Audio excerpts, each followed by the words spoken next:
What's up, everybody? Welcome to the fifth episode of Mission Accomplished, where combat sports meets combat vets. Just came up with that one today. I got a really big show today. I'm super excited about this one. I got the former welterweight champion in UFC, Johny Bigg Rigg Hendricks, is coming on. He'll be on in a few minutes. Waiting for Johny.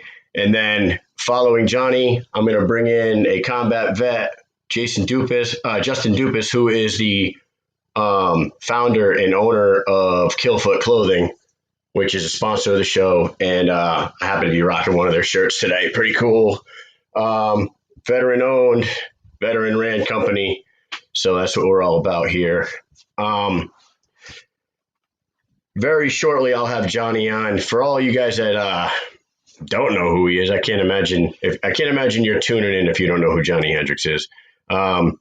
He is a legit monster, former UFC welterweight champion, and an absolute legend in the wrestling game. And we're going to talk a little bit about that, how wrestling translates to MMA and all this stuff. It's going to be a good time. And in the meantime, I hope you guys all tuned in and saw the old men throw down on Saturday night, man. Mike Tyson and Roy Jones Jr. put it all on the line. I mean, in a hard spar, but you know what I mean? It was a 54-year-old man and a 51-year-old man out there. It looked to me like Roy Jones Jr. didn't take it quite as serious as Mike training to get in there. I think if they run it back and Roy realizes it's going to be more of a real fight than an actual sparring session, he won't be gassed out by the second round, and Roy will do a little bit better in there. I mean, they're both of those guys, their footwork, their angles, their hand speed for old men, they still got it, man. It was very cool to see. And for anybody in the social media world that was like complaining about, this fight sucked or it didn't live up to the hype, I don't know what you all were thinking you were going in there to watch, man. They advertised it as a hard spar exhibition. So I mean, you all paid the $50 pay-per-view to watch it. You knew what you were paying for before you got it. At least you got to see Jake Paul knock out Nate Robinson. That was cool. Yeah. Anyways, very shortly we will have. Let's see what Ian has to say here. The secret was the weed Tyson smoked right before he went. Yeah, he's an animal. You know what I mean? It wasn't a professionally sanctioned fight, I don't believe. So he could smoke all he wants before he gets in there. Calm the nerves. I think Johny looks like he's ready to come on. Yeah. All right, buddy. We're gonna bring Johny Hendricks in here. Let's talk to the champ. What's going on, man? How you doing? Doing good. You? I'm doing great. Thank you so much for coming on the show. I don't know if you this is a brand new show. This is something that I started a couple weeks back. This is only the fifth episode ever. Like I said in the intro, it's a spot where I'm bringing on combat sports figures and combat veterans, shooting the shit a little bit with the fighters, and then shooting the shit with the soldiers. So it's kind of a cool little thing that I'm doing, and I appreciate you coming on. Thank you. So, Johny Hendricks, former UFC welterweight champion. I mean, you know what I wanted to ask you first and foremost was about your wrestling career. 4-time All-American in Oklahoma State, 2-time state champion. Were you a national champ in high school as well? Yeah, I won. It's Fargo, so it's more freestyle, right? Yeah. But I won that twice. I won it my junior and senior year. Yeah, man. What a number of victories you had, man. 159 and 13 in college and 101 and 5 in high school. It's unbelievable. I wrestled in high school and I wasn't shit compared to you, but that I could completely appreciate what the hell you did, man. It's unbelievable. You know what? Been blessed. Some of the things that I've been able to do is pretty incredible. You know what I mean? I like now that I can sort of take a step back and look at it. Pretty happy.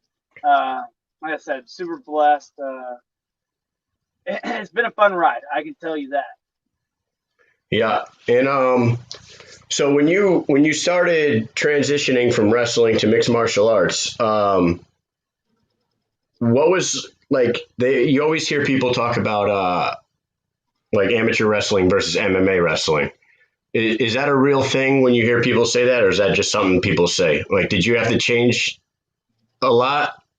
Obviously, you had to strike and learn jujitsu and whatnot, but as far as the wrestling goes, The wrestling, yeah, I had to learn a little bit because I'm left leg lead, right?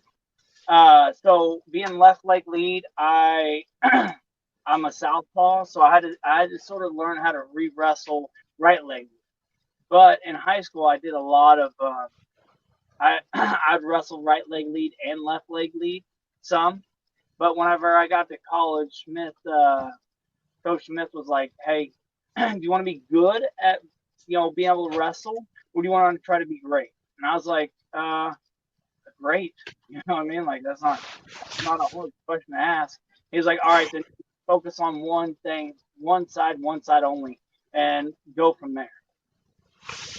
And what the funny thing is with your wrestling pedigree and your resume, to most people, if they asked about, I mean, if you ask somebody about Johny Hendricks, they think you're a knockout artist. They think you're a stand and bang type guy, but they don't realize that your bread and butter is on the mat, you know?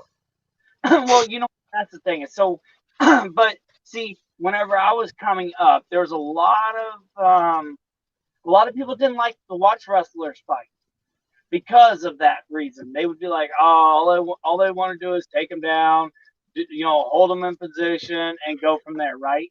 And so I was like, well, how do you change somebody's opinion on that, right? How do you change it? And I was like, hey, why don't I learn how to strike?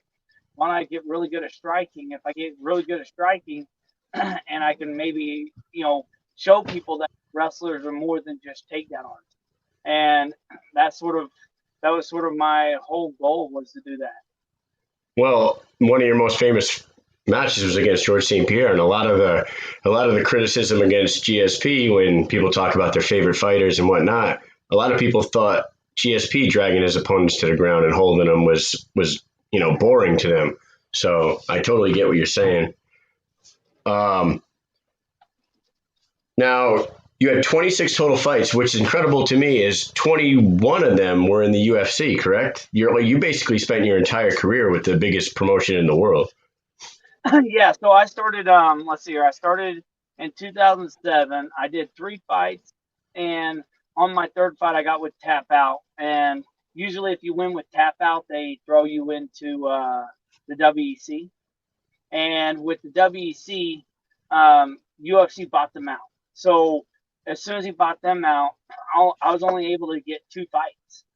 After 2 fights, I had to go right back. I had to go into the biggest organization. And whenever I knew where I was, fighter I was, I wanted 10 fights. That's what I wanted. I wanted to get 10 fights, get my feet wet, do a little bit of this, a little bit of that, and then get in the UFC.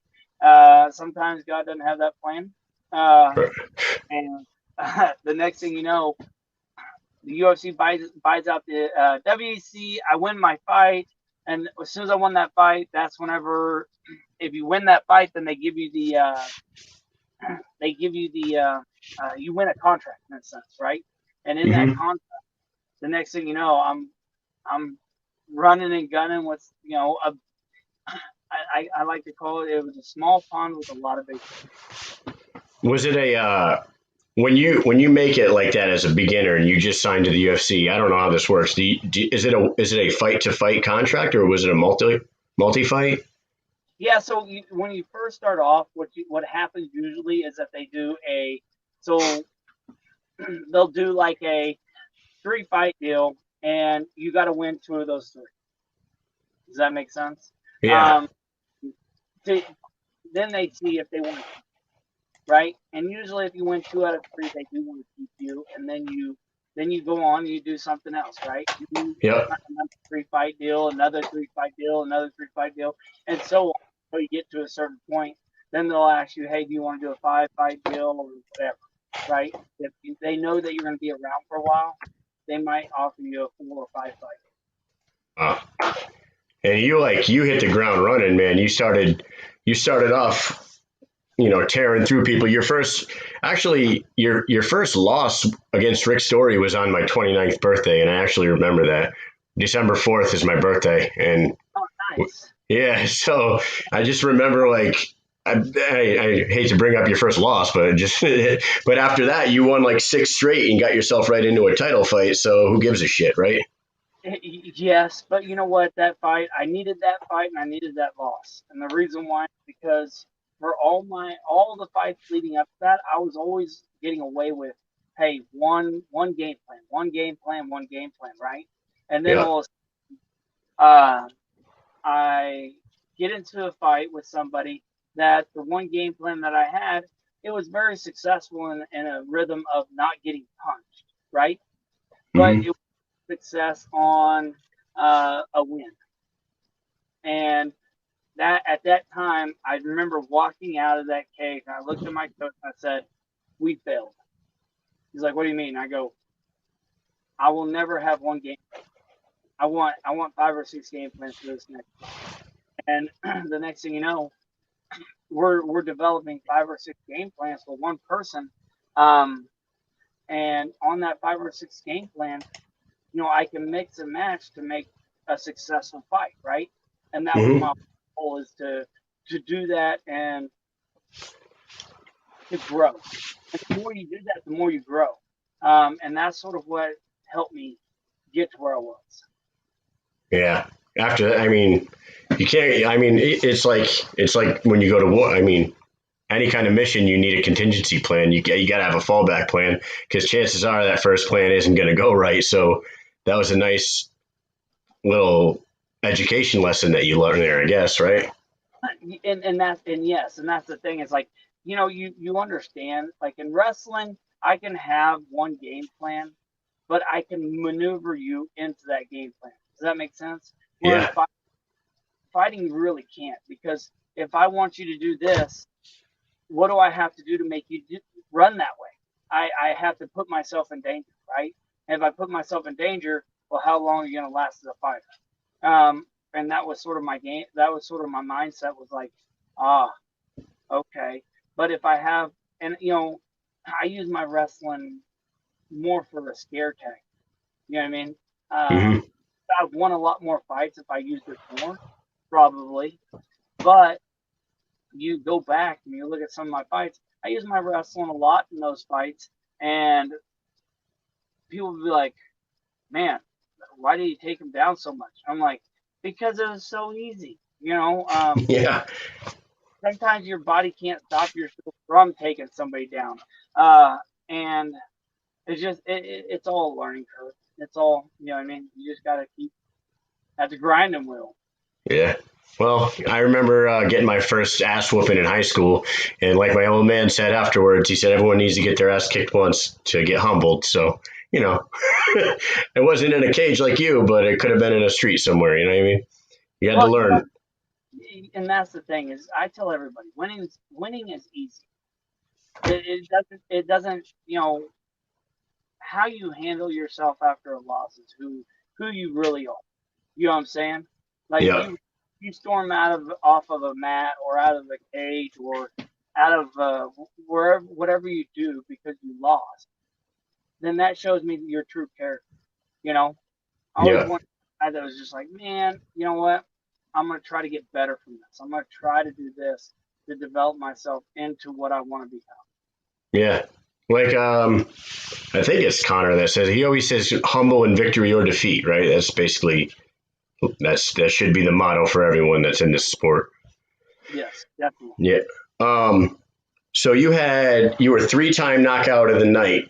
Do you have a favorite knockout? Was it John Fitch? I mean, did you, when you were knocking people out back then, like, you were sending them into the stratosphere, you know what I mean? And John Fitch was definitely a big one. Yeah, you know what, he was. But you know what?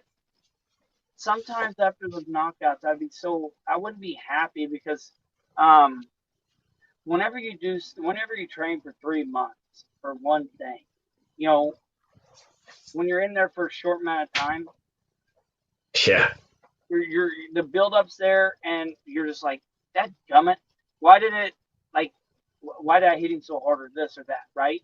Um, and don't get me wrong, there's times that you're like, hey, I want to get out of this position and I want to do this, but uh, with me, you know, I would probably say my first fight, like Amir Sadala, was a good one for me because that sort of put me on the map, Yeah. right? And it kept me the The tap out country. yeah. Um, and you know, a lot of people don't know, but I think, let's see here, 2 weeks prior to that fight, I broke my nose, and then the week of training, so that Monday of the fight, I fractured my left hand going into that fight training, and at Jesus. that point, that's where I was like, hey, we got to come back. So I always took like 10 days off before every fight. I'd be like, all right, I'm done, I'm injury free. Let's on the weight cut and go from there. But I remember that fight. I was just like, man, I remember talking to my coach, going, I might have to pull out of this fight. I don't know how I'm going to be able to get through it because I couldn't even hit like a bat. It Yeah. hurt, and I just and he was like, Johnny, we can't pull out of this fight because if you do, you might lose your UFC contract. I was like, man, you make a good point. All right, and so we ended up fighting it, and then they called it. Man, I was so grateful. You know Yeah. what I mean? Like, Did you have to hide it from the from like medical to get cleared or yeah, what? Yeah. That's yeah. pretty awesome. I remember in the back, what they do is like before every fight, you got to press on your nose. But my body heals. Like, God bless me with a pretty cool body. Like I like I broke it on a Monday. On Wednesday, I went to the doctor, and they're like, "You didn't break it on Monday. You broke it last week. It's already sort of healed." You know, Yeah, and I you was could tell. like, "Oh no, it's definitely broken." And then on the fractured hand, whenever they so like before every fight, you got to hit your hands on, like, you got to hit your fists together. You got to punch them together. Yeah. And I was hitting them, and the commission looked at me and goes, "No, you got to hit harder than that." And I was like, "Oh." So I mean, I gave a good pop. I was like, I just gave a smile. I popped the other hand. I was like, "Yeah, there's nothing wrong." And they're like, "All right, give me 25 push-ups." I was like, "Oh my gosh, come on." What Uh, the hell? Yeah, I was like, I thought I just did enough to prove that I'm fine. But you know, it's stuff like that that a lot of people don't understand. You know, like, you put your body through. Hell, yeah. Yeah, because you guys got to train super hard. You know, I've been around a lot of soldiers that, man, you look at them and you're going, now I understand why. You know, sometimes they look at soldiers by the time they're 35, they go, "Hey, thank you. You've done enough for your country. Now, right off into the sun." Um, well, dude, I can tell you right now, I'm gonna turn 39 this Friday, and in my 19 years in the military, I can't even begin. My medical record is this long. You know, torn ACL, torn bicep, torn labrum. Too many injuries for somebody that's not playing a professional sport. You know what I mean? I'm all broken down. I feel like I'm 60 when I'm actually closer to 40. It's nuts. You know what? That's the thing, is that, you know, I mean, you're jumping out of planes. Those parachutes aren't what most people think of, right?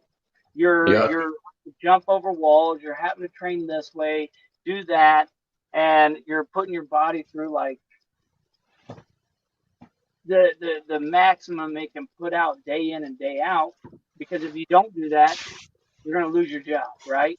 Yeah. And whenever you get to this stage, you're just like, but that's one thing I have a lot of appreciation for. So Yeah, there's definitely standards, and we're upheld to them. But right now, the military is changing the physical fitness standards.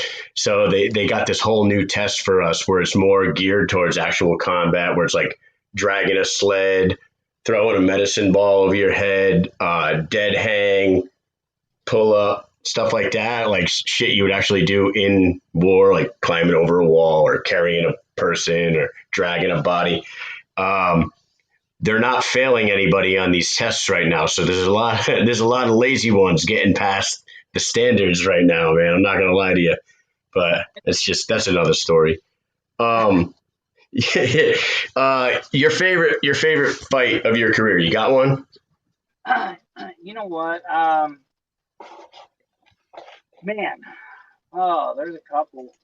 You know, it's been so long since I thought about this. You know, I really liked. My favorite was uh, Conda.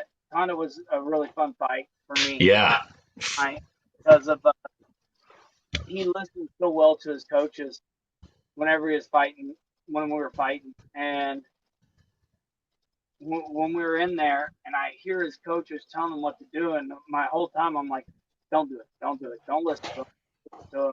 And he would, and then I would have to ask him, you know what I mean? Like that's what's fun to me is like sometimes whenever you're in an area, how do you overcome? What do you have to do? It's this or this, and you gotta make those decisions very quick. And that's what I think is gonna be like. I enjoyed that getting into the octagon and living second to second. yeah. So I mean, Carlos Condit, he's in about a dozen historical scraps in his life. So that's the perfect dance partner to have a memory. You know what I mean? And then and then you had the GSP fight that everybody remembers because of the decision. Now is it, like you have 18 wins, 8 losses. Is that the most heartbreaking loss, the GSP one? Like Yeah, in your heart of hearts, you believed you won that one, right? yeah, and there's probably one other one that I thought I won too, but you know what, man, you can't change the past. All you can do is, Right. and it did suck because you're like, I thought I just beat you. I beat you every which way except for knocked you out. You know what I'm Right. saying? And but that's the way Vegas is, man. Vegas is always like, how many losses do I have in Vegas? I think 5 of my 8 are in Vegas. Like I despise Vegas because of that reason. You know what I mean? And you're just sitting there, you're going, man. And I know Dana White always said, "Hey, you can't leave in the judge's hands." But there's also times where you can do everything you want to a person, and it just doesn't. You don't get that full, like that perfect hit, or that you don't time it just right. They see it at the last minute, those kind of things. And you also got to think that whenever you're fighting a top 5 guy constantly, you know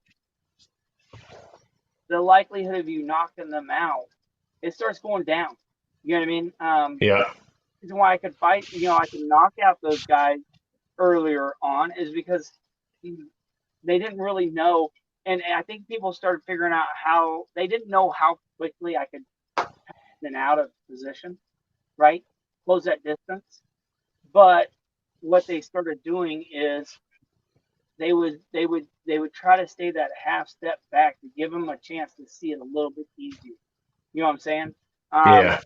that's whenever I started having to say, okay, hey, do I look at for the knockout, or do I sit there and say, all right, hey, let's try to piece him up a little bit, and then when the opportunity comes, I'll try to land something big. Yeah. That's sort of where my mindset had to start going to, because again, you knock out one person, it is what it is. You knock out 2, all right. You knock out 3, okay. And then you get a couple of TKOs here and there.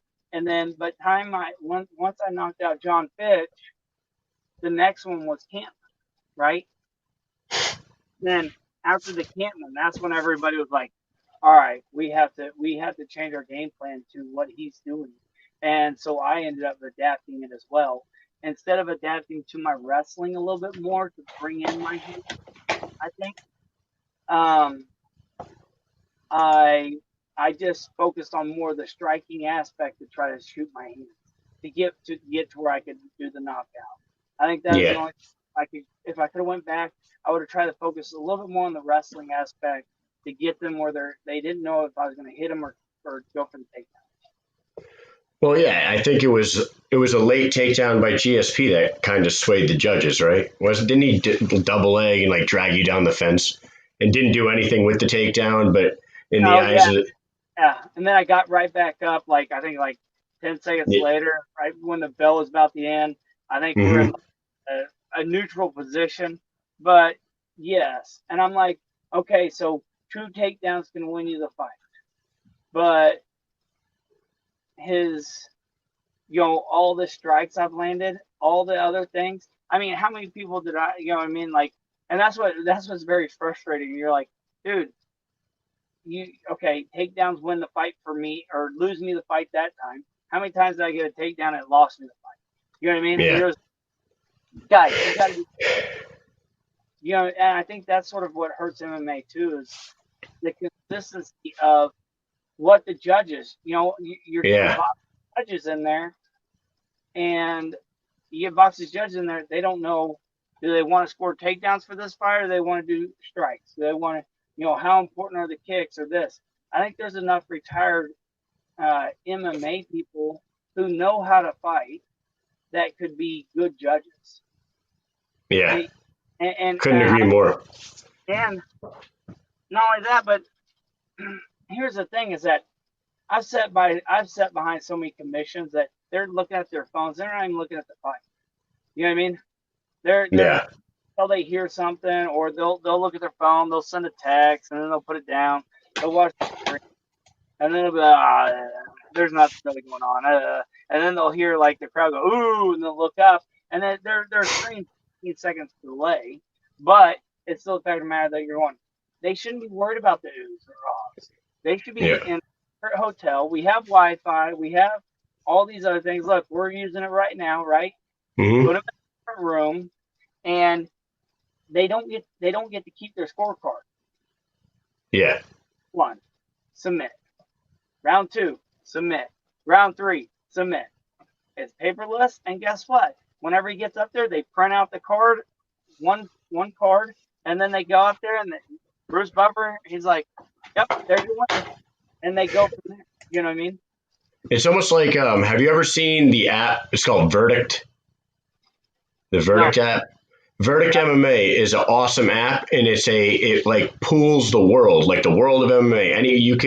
Anybody can download the app, and while the fights are going on live, when the round ends, you judge it and you submit it, and like within seconds, it has a percentage of what the world sees. Oh, really? It's unbelievable. Yeah, it's really a cool app. You should check that out. It's almost like exactly what you just described is what Verdict is for the audience. Yeah, and I mean, like I said, you put them in a hotel room.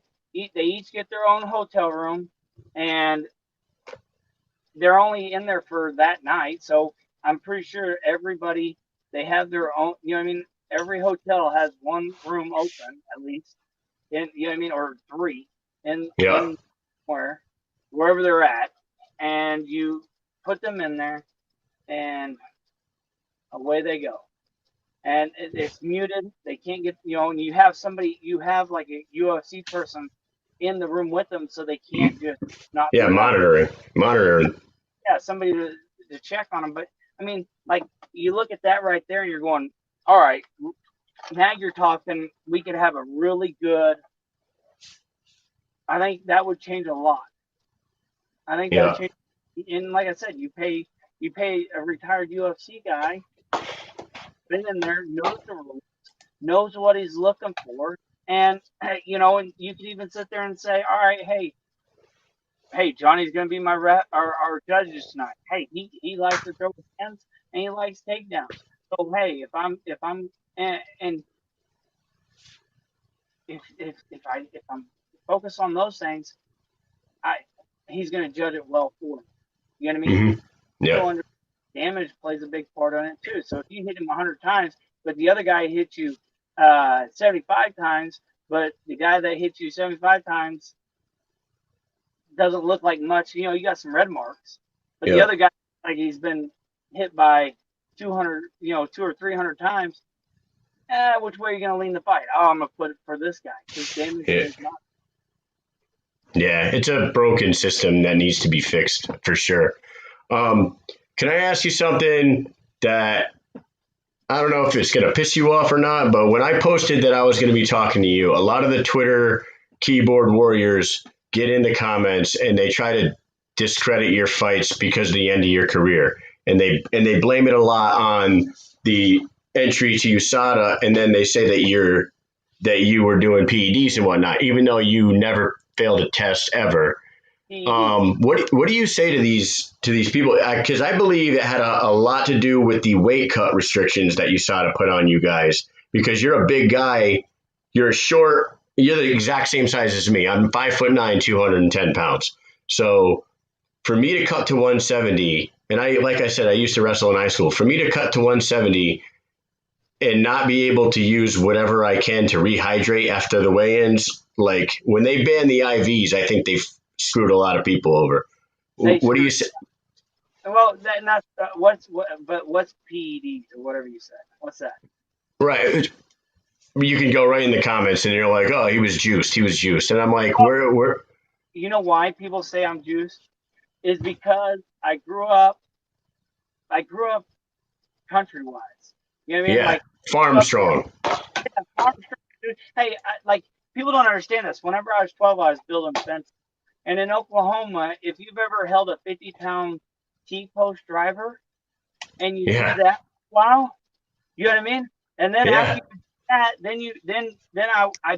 then I had to do. I remember one summer I built this lady. She wanted wooden poles, right? Yeah. So in Oklahoma, about 6 inches, you hit that clay. My dad went and bought me a 50-pound rock bar. Yeah. Right? And I'm 13 years old, 14 maybe, and that's all I'm doing for 3 weeks, throwing around a 50-pound rock bar for 8 hours a day. Yeah. You know what I mean? Like, that's what people don't understand. Like, I grew up working for a living, right? You see these people, they grew up city life, and you look at a guy who doesn't have abs, who walks around at 210, 215, cuts down to 170. But what people don't understand, too, is that in the UFC, I had the biggest chest for 170. I had a 44-inch chest. The next biggest was 42, right? Mm-hmm. And you're sitting here going, and they, you know, USADA, the way that I cut weight, I needed those minerals and IVs to get my body back to where it needed to be. Right. And you know what? I take this as a compliment, but then again, I don't. Because people who say that I'm on steroids, if you've ever met up with a guy who's on steroids, yeah, they can throw a lot of weight around, but when you grab them, you're like, that's beach muscles, right? Right. It's the difference between somebody who is actually strong and steroid strong. Because I've met them. I've met guys who have steroids, and you look at them, and they grab you, and you're like, I had more strength than you did at 14 than you do now. Like, why would I ever put steroids in my body? Like, if I did steroids, I'd probably be like 260. But and that's the thing is that, I cut a lot of weight. Like, I tried to hold my weight like at 205, and ever since I was in college, I was 205. I would cut from 205 to 165. But whenever you're doing it week in and week out, I'd be at 175 with what? Like 8% body fat? You know what I mean? Yeah. And you got to cut 5 more pounds. Yeah. You know what I mean? You just sit there, but you do it week in and week out, And whenever I go up to Stillwater and I lose 11 pounds of practice, guess what? I can afford to be 10 or 12 pounds over, right? Where a lot of these internet keyboard warriors, they never grabbed a person, I guess, who's been strong, right? You look at that old man and you look at him, he looks like he's frail as a toothpick. And you go shake his hand, he feels like he's gonna crush your damn hand. You're like, that like did not see that coming, right? And that's sort of, I mean, GSP, he called me out on it. But here's the thing, Matt Brown, he called me out on steroids, and I was like, guys, if I was on steroids, you might have had a chance. You know what I mean? Yeah. I wouldn't have been as strong as I was, because if it was fake muscle. Yeah, because I've been accused of steroids. See, that's the thing, is like this isn't just a startup. My sophomore year in high school, I never hit weights. All I did was I did 500 push-ups a night, I did 100 pull-ups a night, and I did like 200 or 300 setups. That was my lifting. I did natural body weight and working out, like doing farm stuff, like, you know, building fences, digging trenches. I dug one summer. All I did was I did irrigation. Yeah. I mean, so I was with a shovel. Digging trenches, putting in irrigation. And you do stuff like that. And then all of a sudden, my sophomore year, I was like, Dad, I'm going to start hitting weight. I remember my sophomore year, beginning of the year, I did 185 on bench. And they all looked at me and they're like, that's not right. There's no way you did something that light. And I'm like, no, it is, because I've never lifted weights. By the end of that season, I was doing 365.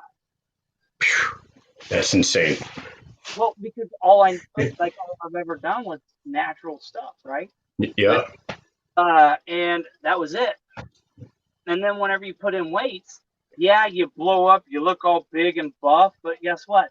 It wasn't functional for me. So after that, I just went back to doing what I did. I went back and I started lifting. I did lift, but I only lifted 2 days a week. The other days I do push-ups and setups and pull-ups. Like, that's all I cared about. If I could move my body, what could I do with somebody else? Yeah. Well, I completely can relate with you. That for anybody that is watching that knows me, I grew up on a farm. My grandfather owns the Hendricks Brothers Farm in Connecticut, and from like 5 years old to graduating high school, after school and during the summers, that's where I was all the time, throwing hay bales, you know, doing the same kind of stuff. So I'm farm strong as well, and a lot of people have said that I'm a juice head too, so they could. I mean, you know what I mean, man? Yes. That's the thing is, you know, you just look at him and say, you know what? I know that you couldn't last a day in my shoe. If you think that I'm doing steroids, you couldn't do it. You can't do it. You know, I would wake up at 9, I'd run 4 or 5 miles, and then I'd go train for 2 hours. I'd come back home. I would rest for a little bit. I would go run another 2 or 3 miles because and then I'd go back to work out for 2 hours. And then at 12 o'clock, I'd go on a 4-mile run. You know what I mean? I'm running 10 miles a day for MMA. And for college, I was running 7 to 8 miles a day. You know what I mean? Yeah. Just to keep my weight down. And running sucks. Yeah. Everyone knows that. And you know what? One thing I really told myself was, if I ever need steroids to win, I'm done. You know what I mean? And people don't understand how hard cutting weight is on a body. You know, and when you're trying to get down to, you know, whenever I was making 157, what really hurt me was I was making 170. I was making it fairly easy, okay? I was walking around about 159 pounds of fat-free body weight. Yep. Then all of a sudden, I lost the Lawler the second time, and I beat up Matt Brown, and they gave the title shot to him. I was like, you know what? Fine. Everybody says the more muscle you have, the better off you are, right? So muscle holds more. So I started lifting weights, and man, I got strong. And then I went and did a fat-free body test. So I used to do those bipods a lot for all my. That's all I really focused on. And I was at 164 fat-free body mass. And that's whenever I couldn't make, like, my body would literally dry up at like 172, 173. I couldn't lose another pound. Oh, it sucked. But I think that's what hurt me. But again, when you're looking at, only looking at 10 pounds of free body mass, that's what, 3%, 2%? Yeah. And then you got to turn around and fight the next day by only intaking water. People don't understand this, but it takes more than 24 hours to put a gallon of water back into your muscles. Yeah. You're going to pee a lot of that out. So by the time you try to get in there and fight in the octagon, you're looking at 24 to 30 hours. Well, if we'd weighed in on Thursday and I fought on Saturday, now you're talking that's a totally different fighter. Yeah, you're back in peak condition at that point. Yes. Now that's where IVs came into play. Because IVs do. They go straight into your bloodstream. You get all the minerals, all the nutrients, all the vitamins, everything that your body needs. But what people don't understand is that what made me mad about the whole situation is they hurt the people who were not doing steroids, who were not doing this or that. You know what I mean? Like, that's what pissed me off. I was like, why the hell should I get punished when I'm doing everything right? But you can look at that guy and say, you were definitely on something. The last guy you fought. Yeah. I mean, I don't know. I'm not saying he's on anything, but Paulo Costa is one of those guys that you see him walk in a room, you're like, that dude's on something. Well, here's what I've always told people. All right, whenever you put on 25 pounds and you still look the same that you did when you weighed in. Yeah. Up. Whenever I fought the next day, what did I look like? I looked like an average dude walking into the octagon. You know what I mean? I didn't have a back. You could still see my biceps. You know what I mean? Like, I looked fit, but I wasn't like chiseled up dude. You know what I mean? Yeah. Because most of the time when I fought at 200. It's because of those IVs. I take 3 IV bags, and man, the next morning I'd wake up. You'd be a little sluggish, but I'd work out, get all the kinks out, soreness, and then boom, I'm back to somewhat. I'm probably walking into the octagon about 80 or 85% healthy, right? Back to and then what is the reason? Do you know what the exact reason why they banned IVs? Yeah, because of people who are doing steroids. They could load themselves up with IV and they would piss out all, like, so you could hide it that way. It would dilute anything that they were doing. So you just water load. You take steroids, but I don't know, like 2 or 3 weeks. I don't know how long it stays in your system. Let's say 3 weeks, right? So you water load the last 2 weeks. Then you hit yourself with an IV. You're gonna piss all that stuff out. So you're gonna show a clean test. Huh. Right? There's a real science behind this. Yeah, and that's the thing, is that's what sucks, is like, I got tested 26 times. And whenever I say random, it was random. I remember on Monday I got tested. On Tuesday morning, I got Monday at 6 o'clock. And Tuesday morning, the dude was back at my house. Back-to-back days, unannounced. Yep, back-to-back days. He was at my house at 7:30 in the morning. My wife came in and woke me up and said, "Hey, the dude's here." I was like, "What dude?" She's like, "USADA." I said, "No, I just tested yesterday." She goes, "No, he's back." And I was like, "Okay." What do they think? They think you're gonna run and stick a needle in your ass because you just took a piss? Yeah, pretty much. And that's the thing, is like 26 times in less than a year and a half, right? 26 tests and no failures. And no failures. And how many other people got tested 25 or 26 times in a year and a half? Yeah. I guarantee you this: a lot of people that I thought that might be questionable if they were on something, they didn't get tested like that. But but here's the thing: is that like I tell people, if you need that to beat me, thank you. Right. It's kind of like a silent compliment, Because guess what? You need more help to try to defeat somebody like me, and that makes me happy. And that's all that I care about. Like nothing else. Like it doesn't bother me.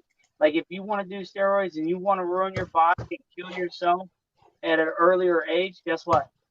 I know that I have nothing in my body. I've never taken anything. I don't care to take anything because guess what? God bless me with a body that's pretty damn strong as is.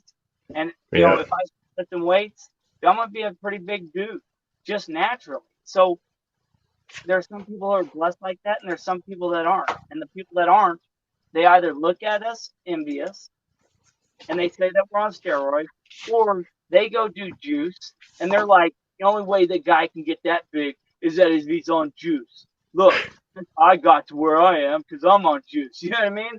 I know you met guys like that. Oh yeah, we definitely. I got people around me the same way for sure, dude. This has been a hell of a fucking interview. Hell of an interview. At the end of every time I have somebody on, I do a thing called the speed round, where it's kind of like fun questions that doesn't really have anything to do with what we've been talking about. You want to do that before I let you go? I know I kept you on here for like 40 minutes, so. Oh, let's do it. All right, speed round. Number 1, what is a movie that you could watch over and over and over without ever getting tired of it?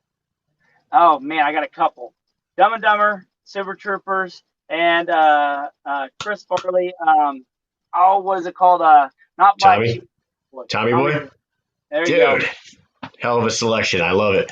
Number 2, what is the spiciest thing you've ever eaten? Ooh, I love ghost peppers. Like straight ghost peppers? Like I love eating. Like I have ghost pepper sauce, and I've tried the Carolina Reaper. Yeah. I've done the 1 chip challenge. I did the 1 chip challenge, and that was pretty ridiculous. Yeah, and I haven't challenge yet, but one of my favorite. It does have some of the Carolina Reaper in it. Nice, awesome, man. What's the last thing you Googled? Ooh, wrestling. Because I'm focused on wrestling. I've been Googling different matches for some of the guys I've been doing privates. Awesome, man. And you're coaching a lot, right? That's what you're doing now. Is MMA completely done? What if they brought in like a 165 division or a 175 division? Would you consider coming back? You know what? I thought about it, but man, God's been good to me, and I'm around my family more. I don't want to give up family time. You know what I mean? Yeah. And you're making a living, so it's all right. That's awesome. Have you ever had an encounter with a ghost, an alien, or some sort of paranormal activity? Yeah. We went to a place. You're not supposed to go to it, so I don't want to say too much about it. But dude, we were there, and you would hear like little kids, like you'd hear them like run around, and you'd hear them like giggle and stuff. And so it was about like 20 minutes into it. We just sort of just sat quiet, and you'd hear these. You start hearing them, and you hear like somebody be like, "Everybody's got to go to bed," and like we got a little freaked out. Not gonna lie. When we left, we had one of the guys get the car, and he said that he thought we were going up to a tower that they had, and when as soon as we peaked the crest, the lights, because he was about to drive off without us because of that, right? So I will say, I do believe that there are other things here that we don't know about. Yeah, I'm a true believer in aliens, that's for sure. I haven't had any ghost experiences, but I mean, if anybody thinks we're the only ones out there, they're crazy. You're fighting your way out of a bar. You got to pick one of these guys to have your back, and they're all in their prime, all right? Chuck Liddell, Wanderlei Silva, or Rampage? Ooh, that one's actually really tough because Chuck, I think he could throw, but I think he might, in his prime, he could throw a lot of right hands and lay people out pretty quickly.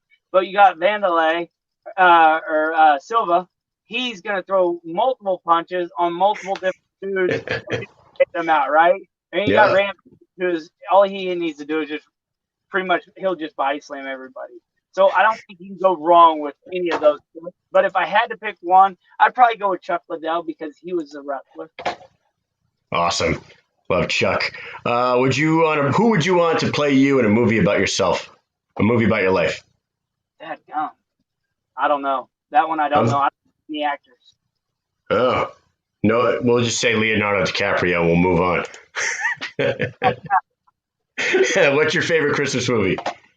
The 24-hour story, but Christmas Vacation. Christmas Vacation? My kids watch the 24-hour story at least once, but they have to watch Christmas Vacation at least once as well. And Home Alone's a big staple in our house too. Is Old Man Strength real, Johnny? Yes, it is. Yeah, you growing up on a farm, we both know this. Oh yeah, it's a real thing. Oh yeah. Do you have the ability to recite the entire Fresh Prince of Bel-Air theme song? Oh, I don't. No. All right. In this last question I asked every one of my guests, and I know where you're going to go with your answer because of something that you started earlier in your career in the Karate Kid Cobra Kai Saga. Are you Team Johnny or are you Team Daniel? Yeah, I got to go with Cobra Kai. You know what I mean? Yeah. That's Cobra Kai on it as well. You know what I mean? My name's Johnny. It just goes hand in hand. Dude, Team Johnny, didn't you start jiu-jitsu at Cobra Kai Jiu-Jitsu? So it was meant to be, my friend. Before I let you go, you got anything you want to put out? Anything newsworthy that you got going on, or you just? I just passed the police academy, so that's what I'm gonna start doing in my life. I'm doing that. I just feel like God gave me a gift, and that's one, able to protect some people that need being protected, right? So you know what I'm talking about. Yeah, hell yeah, dude, that's awesome that you're doing that. And the world's changing a little bit. I want to make sure that my kids and I call them family. You know what I mean? They're friends, but they're family. Yeah. I want to make sure that they grow up in a safe place too. That's amazing. Well, you are a gentleman, Johnny Hendricks. Thank you so much for coming on. This has been a great conversation, and it was a pleasure to meet you, sir. Hey, you as well. You have a wonderful day, and thank you for your service. All right, thanks. Have a good one, man. Take it easy. Bye-bye. Bye. Wow, what a cool dude that was. Johnny Hendricks, everyone. That guy is a real legend and a genuine nice guy. I got my second guest in the green room waiting to come in. But before I do that, I'm just going to tell you a little bit about another sponsor of mine, Holding Hands Massage. Holding Hands is a registered provider for the Department of Veteran Affairs. So veterans out there can go see Jackie. Her medical massage training allows her to perform body scans and identify both primary and referral issues, treating injuries and putting an end to long-term and chronic pain. Request a referral from your VA provider and go see Jackie. Try out Holding Hands. And what else do you got to lose other than a little bit of pain? Jackie's a wizard with those fingers, man. Go check her out. And I'll put her information across the bottom. Check out those websites for veterans and non-vets. And my next guest is a U.S. veteran himself. He is the owner and founder of Killfoot Clothing. His name is Justin Dupuis. Am I saying your last name right, dude? Dupuis, Justin Dupuis. Dupuis. That's what I'm talking about. I've heard every variation, man. Just like you in the military. We heard them all. Hell yeah. Well, Justin Dupuis, I'm going to put your logo up in the corner of my screen here. I'm going to kick my own. Appreciate that. Yeah, buddy. How you doing, man? So you're a veteran. How many years did you serve? Just over 6 or just under 7, I guess. Yeah, right around there. Joined right after high school. Got hurt in Afghanistan and got medically retired. Been out since 2012, 13, right around there.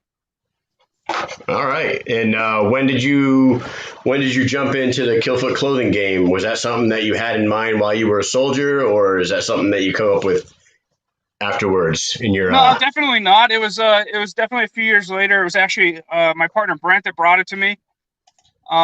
We were kind of just looking at different ventures and ideas and trying to find a way that we could bring vets together and get a group of people together, and not just get us together, but, find a way for us to make money at the same time, all of us. Yeah. And it's really just transformed to an awesome community of, everybody that works for us. We couldn't ask for a better group. And that's Right. our biggest thing is, everything that we have is 100% American made, but not just that, everybody that works for Killfoot, from our graphic designer to our screen printer to everybody that works sales for us at the fairs and events and everything, all veterans. So all 100% American made and all handled by veterans exclusively from start to finish is what we're trying to do. That's amazing, dude. And for anybody that's watching, I'm rocking. Oh, I see that. That's awesome. I'm rocking one of their shirts right now, and it's a pretty badass shirt. I got a couple of them. They're also a sponsor for another podcast that I do. Everyone that's watching knows that I'm on the Beauvais MMA Roundhouse as well, where Killfoot was a sponsor over there. For anybody that's watching, go check out the ticker at the bottom. Go to killfootclothing.com. Use the promo code HO get 20% off any online. Ho, mofos. 20% off your online purchases till the end of December. So that's a nice thing you guys are doing right now. You went to Afghanistan. How was that? What were you? What was your MOS? What'd you do? I was an all-wheeled vehicle mechanic while I was there. Nice. I didn't do that a whole heck of a lot. Like a lot of people, when you get there, you just kind of get thrown into whatever role they've got for you. Right. So for my first 6 months, I was actually the HLZ NCOIC. So ran the HLZ on FOB Airborne. It was a lot of everything on an HLZ. Yeah. And then from there, went out to a small COP and just did support to an infantry squad on the side of a mountain for the next 6 months. Yeah. Generator mechanics and spraying the burn pit and lighting it on fire and all shit, everything that you do when there's 20 of you on the side of a mountain, right. Everything. That's cool, man. Now, you guys got something going on the weekends, right? Every weekend during the month of December, you guys going to be down in New London? Is that what's going absolutely. Set up for the holiday fest down in New London every single weekend through, I think, pretty much the new year. And COVID's not, are they hammering you guys with restrictions or something like that? Or is it putting a damper on your operation or what? It's all outside. At this point, it's just kind of anything we can do to kind of get out there and try to get together and just get out into public again a little bit and get a little bit of normalcy back. Is it slower? Yes, absolutely. Would we wish there was more going on? Yes, definitely. But, at the same time, it's like, at least it's something, at least it's a little bit of normalcy. At least, our group is getting together and, we're taking all precautions that we have to and getting out there. Hell yeah. Are you a fight fan? Yeah, absolutely. Yeah, you got a favorite fighter?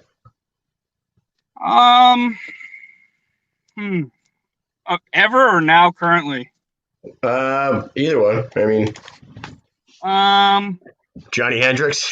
Just joking. Yeah, Johny Hendricks. Dude, what a cool guy he is, huh?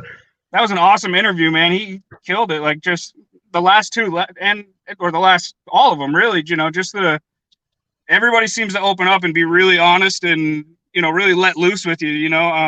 It's awesome. It's really awesome. I appreciate it. Thank you. So the favorite fighter? I think I cut you off. Oh yeah, probably Rampage. Yeah. Dude, an awesome choice. Yeah, probably Rampage. And it's just, I think when me and my son's 11, right about the same ages. I think your sons are right in there too. So It's just kind of, I don't know. Just he's always been a house favorite. Oh, dude, you want to hear a funny story? I wish I could show a video, but I get a video from my mother-in-law yesterday. She's watching the kids as they're homeschooling and whatnot. In the video, my 6-year-old has a piece of toilet paper stuck in his lip. Yeah. And she says, "Nolan, what happened to your mouth?" He goes, "I lost my tooth, first tooth." Yeah. And she says, "What happened?" He goes, "The kid down the street. I won't say his name. He's like, punched me in my mouth." And she's like, "He punched you?" He goes, "Well, we were play fighting, but he got a little close and he punched me and it knocked my tooth into my hand." So it's a good story. After seeing all the stories with your kids all the time, how brutal they are and jumping around the furniture and everything, that story surprises me zero. None. Yeah. It's awesome that I mean, I don't know what it would be like. Do you have sons or daughters or both? Just one son, 11. Yeah. He just turned 11. When we had a boy, he's 9, and then when Amy got pregnant the second time, we were like really hoping for a girl, 1 boy, 1 girl, call it a day. And then we got Nolan, and like I can't imagine what it would be like if I had a daughter now, because that kid's a little animal. They're having those 2 little roughnecks in the house is like the best thing ever, dude. Oh, I couldn't imagine it. Yeah. Yeah, it's awesome. My son's amazing. Every day he does something that surprises me. At the beginning of this COVID thing, like he started a TikTok for my dog that's kind of sitting here in the back seat, Layla. Yeah. He's got 83,000 followers on his TikTok for the dog. None of my businesses have 83,000 followers. But the dog does. Yeah, but he does with my dog. Yeah, what kind of dog is that? She's a Malamute German Shepherd. She's a mix. Yeah, it's an awesome looking dog, man. Look at her. Yeah. That pretty dog gained 83,000. 83,000 followers, all on his own. He came to me and he was like, "Dad, so I started a TikTok for the dog." And I was like, "Oh, really?" He's like, "Yeah, it's at 30,000 followers." And next thing you know, it was at 83,000. It was crazy. That's freaking bananas. You never know what's going to blow up viral on the internet. You know what I mean? And people love animals. So, you know what you should do is put your dog in advertising for Killfoot. I know. I think I'm going to buy the TikTok from him. He told me I got to pay him for it, though. That's awesome. He's smart. Yeah, he's smart. Well, a smart little entrepreneur, right. Yeah. He comes out to a lot of Killfoot events with us. He loves setting up at the tent with us, and he has a lot of fun. Outstanding, dude. I'm going to throw your social media stuff at the bottom there, the Killfoot stuff at least, not your personal stuff. Instagram, you guys can check him out and all their gear at Killfoot Clothing. You can check the Facebook page out, also Killfoot. And go to the website, www.killfootclothing.com, and check out their line. It's all badass stuff. It's right up the veteran alley. You know what I mean?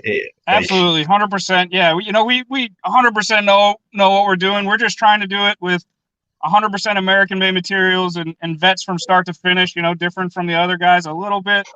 And for us, it's really about the community and bringing all the vets together. Like every single vet that we've had come into Killfoot is really a part of our family now, and we want that to show through everything that people buy from us. We really enjoy it, and everybody that works for us, we can't thank them enough, because that's why everybody, that's why we're successful. It's been awesome. It's great, dude. You want to do a speed round? You want to do a speed round like I just did with Johny? Because I got some questions. Yeah, speed round with Killfoot. Number 1, what's the craziest non-combat thing that you witnessed while on deployment? We all know about the crazy combat shit. I got a good one. All right, yes, here we go. So while I was at the HLZ, right outside of our of the base, we had a staging point where all the trucks would stage, all the jingle trucks bringing fuel or whatever, right? Yeah. But I'm sure you've been over there. You see how they cook everywhere. They all carry the little propane stoves with the little pan, and they cook rice and stuff everywhere they go, right? Yeah. So we're getting fuel deliveries from Kabul, and these fuel trucks are staged up right outside our base, and this guy is cooking underneath his leaking fuel truck. Blows himself up right outside the base. We saw the whole thing on our raid camera. He was, I won't say he blows himself up. He was okay. He ran away as the fire was going. Nobody got hurt. It was an accident. It was actually an accident. Yeah. But he was cooking under the truck, blew the whole truck up. What's the 5,000 gallons of fuel? I don't know how many gallons are in those trucks, but was it one of the was it a Hemet fueler? Was it a No, Hammond it was truck? the civilians, The the civilians. civilian jingle truck delivery Oh, like the local okay. national delivery guys. Oh, it wasn't. Okay, all right. Yeah, like the local Gee, national guy blew the truck up. Yeah, local Jeez. like just sitting outside the gate. So we were watching on the raid camera, and they recorded the whole thing on the raid camera as the truck just went up in Holy fire, and he shit! went off running. Wow, that's some. That must have been some shit. Oh yeah, Question number 2.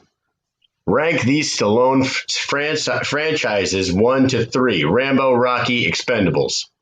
Rocky, Rambo, Expendables. Outstanding. Favorite pistol. Ooh, this is gonna be crazy, but I've got a Rock Island Armory 1911. I had a Kimber 1911. I've had all kinds of 1911s. This cheap, I say cheap, it's like a $400 1911. It just shoots exactly how I want it to all the time. Just Rock Island Armory 1911. Rock 45. Island. Wow.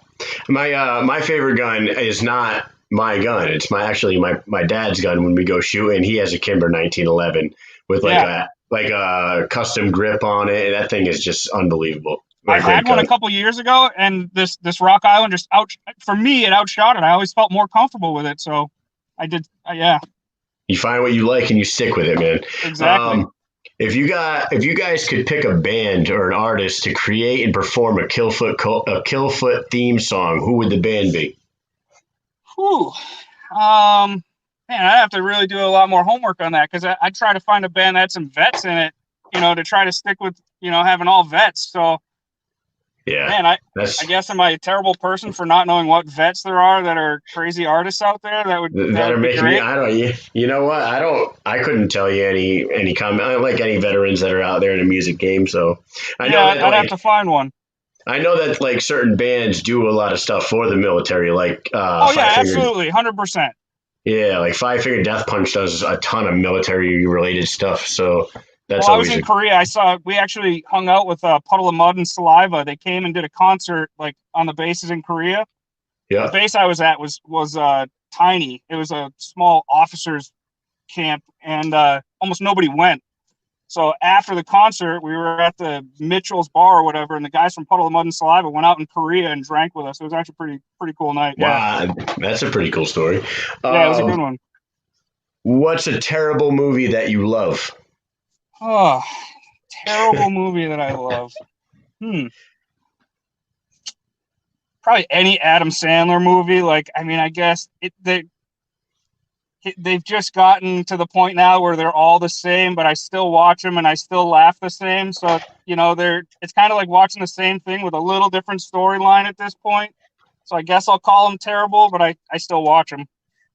You know what movie? There's 2 movies that I just absolutely loved growing up, and the consensus would tell you that they're the fucking worst movies ever made. Clifford was one. Yeah. I don't know if Clifford. I laughed my ass off at that movie, and Drop Dead Fred. Drop Dead Fred. Yeah. Yeah, those What's are. that Those one are, with Arnold Schwarzenegger? Where he goes through the screen back into the, like, comes out of the movie. You know what I'm talking about? Last Action Hero. Yeah, that one. Yeah, that's another I could good probably one. put that one. Is that a terrible movie? I think so. And, so that's one I could probably watch that again today and not be upset. That's awesome, dude. All right, next question. If you could only eat one kind of animal for the rest of your life, what would the animal be? Beef. You would pick beef? I thought hard on this question. When I was writing these questions for this show, I wrote that question and I'm like, man, I think I would go with a pig. I would go pig. Yeah, I like ham too. Yeah, you got pork chops, sausage. Pork tenderloin, pulled pork, sausage, bacon. It's like pork belly. Make sausage that's pretty hamburger-like. Yeah. That's a good one too. All right, fill in the blanks. The last time I blank, I ended up blank. The last time I drank, I ended up in trouble. Good enough. That's a pretty solid answer across the board. Would you rather be able to see into the future or have the ability to change the past? Probably the future. I'm content with where I'm at. Right. You know what? If you're happy with where you're at, everybody would pick the future. And just then the you sports can, book could be nice. Like if I could just see the sports book, I'd be good. that's what I was just going to say. Kind of like the Back to the Future. You get the almanac and start. Yeah, exactly. That's all I need. Just the almanac and I'll be set. I don't need anything else from the future. That a boy. Beer, whiskey, wine, or other? Beer. And last question, what is a Christmas tradition in your family that has never changed? Ever? Just about every year we go to my grandfather's house for Christmas, other than while I was in the military. Even since he's passed, I have an aunt that lives there now. We still go to my grandfather's house, even though it's, not his house anymore. That's still where we go for Christmas every year. That's awesome. It's a tradition that we started a few years ago, and we didn't do it this year, and I don't know why. My birthday is this Friday, so it falls right around the Christmas holiday. And everyone still has their pumpkins out, you know what I mean? Like, yeah. I would drive around the neighborhoods where I live, collect everybody's pumpkins, throw them in the back of my truck. Me and like 25 other guys would all bring our arsenals down to my parents' land, and we'd set the pumpkins all out, and there'd be, 10, 12 assault rifles, 15, 20 pistols. My brother would bring a sniper rifle, and we would just have a pumpkin shooting party like a week or two before Christmas every year. Yeah, that's awesome. I want the invite.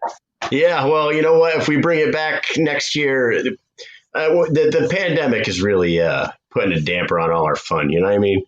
So we'll do it next year. We can even talk to Brent about a place to shoot. He's got a nice place right next to his house where we could bring a bunch of pumpkins, and I bet it would work out nice. Dude, the annual pumpkin shoot is it's a freaking good time, dude. And I got some friends that have a lot of cool guns, so it ends up being basically like a gun testing freaking session to find out which one you want to spend your money on next. Everybody should get on our social media and check out like our 4th of July pics. We had a pretty awesome shootout on the 4th. We threw a big Killfoot cookout and all went out shooting. It was awesome. We had a really good time. I think I saw photos of that. It's like it looks like you guys have. It was probably our bad for not inviting you and Bob. We should have. We'll do it next year. I mean, absolutely. All this shit's gonna clear up soon, and we'll get back to normal. So we'll have a normal world again. Right. Is there anything? I'm gonna go ahead and wrap this up. I mean, let you enjoy your night. I want to thank you for coming on. I want to thank you for supporting the show. And anytime you want to come back and thank you for your service, man. Also, I appreciate you every day, man. You're still out there killing it. So thank you. Right. I think I got about 6 or 8 more years left in me. I don't know. I hit 20 years this May. So this coming May. Yeah. Nice. I finally, I made it to Master Sergeant. I think that's about as far as I'm going to go. Not a whole lot. Kind of made it. Right, I kind of made it. So it's been a good life, man. And like you don't have any regrets, right? Like a lot of people will badmouth the military while they're in it. I was hurt. We all have those moments when we're the guy that's like, screw this. When is my contract up? We all have those, phases and pains and growing pains and everything. We all went through it, but no regrets at all about my time in. Like, even how I got out and got hurt and retired, and I'm fortunate. There are people. I'm so fortunate. You know what I mean? Like, right. Yeah, it's crazy, but still no regrets. Even with the things I go through, still to this day, none. I met my wife in the military. I mean, I wouldn't have same. Right. My son was born in Seoul, South Korea. He was born in Seoul. So awesome, dude. That was the game. Life brings you down certain paths. When I joined back in the day, I was a knucklehead kid back in the day. Still, most of us were. Yeah, and I went to me and my buddy went to the recruiter together. I went in, he did not.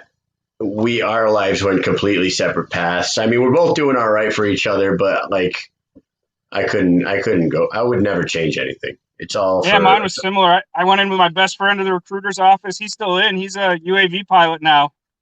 He's stayed in. Yeah, I don't know what he's at now. 16, 7. I don't know. A lot of years. But they all start to blend together. Yeah, he's doing the UAV thing now. He just got back from deployment, and now he's in Arizona training students out there. He loves it. Oh, awesome, man. All right, before I let you go, anything else you want to put out? Like any events coming up besides the Just check us out in New London every weekend through December, and we'll be there 9 to 3 Saturdays and Sundays. Just come check us out, killfootclothing.com, and ho ho ho. All right, buddy. Thank you so much for the support. Thanks for coming on the show, and you have a good night. Beautiful dog. Thank you, man. Have a good night. Oh, hey, before I go, Yes. Somebody in the comments told me to ask you about your crappy black truck. Right. I got it's a 67 GMC.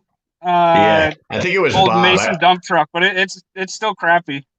I think it was Bob breaking your balls, but I can't find the comment now. I saw it a where's little Bob's while. Jeep? How's that Jeep doing? Get the turbo on there yet? Yeah, man, who knows?